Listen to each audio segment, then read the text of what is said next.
hear me? I can't see any of you. My name is Michelle Grinzel.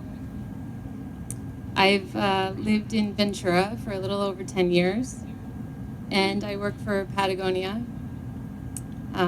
which is a great local company. I am a wife and a mom of 2 little girls.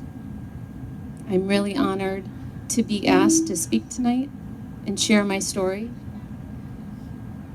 Cancer has been part of my family and lineage long before I was born. My great-grandmother died at the age of 33 from breast cancer. My grandma died at the age of 56. My mom was diagnosed at 46. Through aggressive treatments, she is thriving and doing great. I decided to get tested for the BRCA breast cancer gene 8 years ago, when I was 29. It came back positive that I carried the gene, and so I took proactive steps to avoid ever getting breast cancer. Every 6 months, I would alternate between an MRI and a mammogram, and I was advised to get a preventative mastectomy before the age of 40, so I had time. 3 years ago, in July of 2013, when I was only 34 years old, with at that time a 2 and a 4-year-old, I learned that I had breast cancer, and it had spread to my lymph nodes. I underwent aggressive treatments of chemo, radiation, a double mastectomy, reconstruction surgery, and a prophylactic oophorectomy, just for safe measure. I suffered side effects too difficult to repeat and struggled to relate with other young women and moms since we were facing such different challenges in life at that time. This was at times incredibly isolating and heartbreaking. Yet the outpouring of love from friends and family was beyond what I could have ever imagined. I believe my opening up to receive so much love is the reason why I was cured. I got stronger, regained my footing, and we moved on with life with a new outlook on absolutely everything. Gratitude flooded our lives, and I became a navigator for other young women in my similar situation. I helped 19 women that year as they were newly diagnosed with breast cancer. They helped me too by letting me share advice and tell them that they could do this and they would get through it. With each experience and person I met, I essentially was telling myself this too. This past June, at a routine checkup, it was found that my breast cancer had metastasized to my lung and my lymph nodes. This was incredibly devastating and hard to accept, as I feared my shortened future and yearned for my past. I learned during this time that there is no greater gift than being in the moment. That is the only place that you can truly enjoy your life. It's an easy thing to say and a profound thing to do, but I was so passionate about this message of not wasting a second of my life that I decided to make a documentary about it. It is called One Way, A Journey to This Moment, and the film has taken on a life of its own.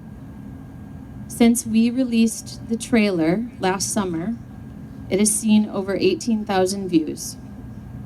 We have shown it in the Santa Barbara Film Festival, the Sarasota Film Festival, and next month, the Maui Film Festival. The website for this film is www.oneway-journey.com if you're interested to see more. This film has given me hope, for it has been my own words coming back to me saying, you can do this, and here's how. When you're grateful for what you have, you can accept more deeply your current situation. Once you can accept where you're at, then you are exactly in this moment, enjoying what's in front of you. This is the sweet spot in life. In this very moment, not wanting any more, not thinking of the future or the past, this moment is the place of peace because it is the only thing that is real. Yearning for the past of what may never be again, or imagining the future of what may never happen isn't productive. Being where you currently are with gratitude and acceptance is a place to grow from. It is in this space that I can dream about my future and where I want to go while appreciating the gift of life in front of me. 10 days ago, I had my routine 9-week scan. A phone call later, I learned that my cancer has grown and metastasized to my brain.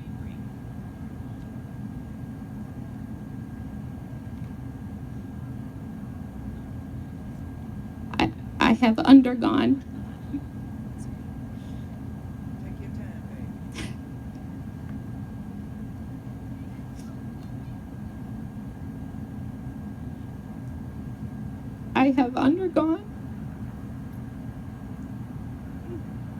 brain radiation every day this week, and I start chemo on Monday. I have no words for how challenging and devastating that this can be. I can only say that through my faith, God has carried my family through this difficult time. This past week, while receiving brain radiation, I had to wear an incredibly tight plastic face mold to hold my head in place. It was really claustrophobic and scary being told not to move, so the radiation beam can precisely go into the exact part of my brain that has cancer. During the procedure, there were incredibly bright lights that were white and blue flames and flickering and flashing. It was otherworldly, and I started to dread every time they came. After the first treatment, which was 30 minutes long, I was released from the plastic mask, and I sat up and started sobbing, trying to come to terms with what had just happened, and that I would have to do this again all week long. I asked the technician, "Where are those bright lights overhead that were being shown in my eyes?" He replied that there were no lights in the room. The light I was seeing was from within. The radiation beam that was killing the cancer was visible only to me from within my head in the form of incredibly bright white and blue flickering lights. I thought more about this as the days and treatments have gone on. I've seen something bright and real, but only to me. I've seen something that is not visible to anyone else, yet it is real only in my mind. In a metaphorical way, I have realized that this is similar to the light within me that I share with the world.